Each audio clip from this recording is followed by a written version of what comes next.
ആഗോള അയ്യപ്പ സംഗമത്തിന്റെ നടത്തിപ്പുകാരായ ഊരാളുങ്കലിന് 55 ലക്ഷം കൂടി നൽകി ദേവസ്വം ബോർഡ്.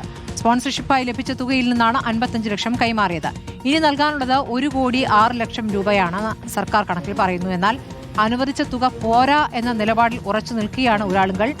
7 കോടി രൂപ തന്നെ കിട്ടണമെന്നാണ് നിലപാട്. MG പ്രതീഷ് വിവരങ്ങളുമായി. പ്രതീഷ്, ഇപ്പോൾ ആഗോള അയ്യപ്പ സംഗമത്തിൽ ഊരാളുങ്കലിന് കിട്ടാനുള്ള തുക 7 കോടിയാണെന്ന് ഊരാളുങ്കൽ പറയുന്നു. ഇപ്പോൾ സർക്കാർ 55 ലക്ഷം കൂടി കൊടുത്തു. ഇനി 1,06,00,000 കൊടുക്കുകയുള്ളൂ എന്നുള്ളതാണ്. അപ്പോൾ സർക്കാർ കണക്ക് വേറെ, ഊരാളുങ്കലിന്റെ കണക്ക് വേറെ. ഇതെങ്ങനെയാണ് ഒത്തുപോവുക?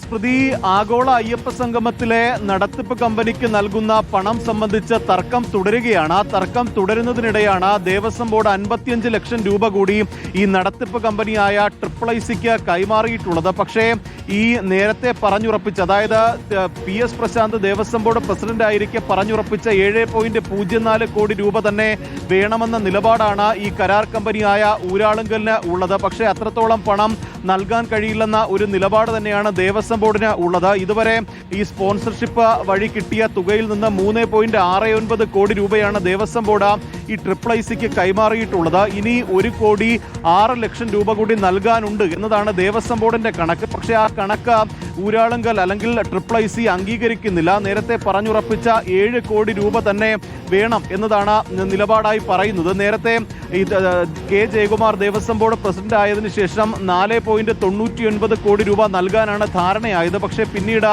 വീണ്ടും അതിൽ നിന്ന് പണം വെട്ടിക്കുറച്ച് 4.26 കോടി രൂപ നൽകാൻ തീരുമാനിച്ചു. ഇത് അറിയിച്ചുകൊണ്ട് ദേവസ്വം കമ്മീഷണർ രേഖാമൂലം IIICക്ക് കത്ത് നൽകുകയും ചെയ്തിരുന്നു.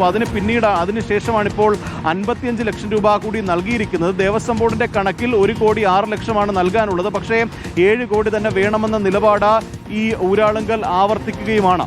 ശരി, ആ 7 കോടി എങ്ങനെ കൊടുക്കുമെന്നുള്ളൊരു ചോദ്യം അവിടെ നിൽക്കുകയാണ്. 1,06,00,000 മാത്രമേ കൊടുക്കൂ എന്നാണ് സർക്കാരിന്റെ നിലപാട്.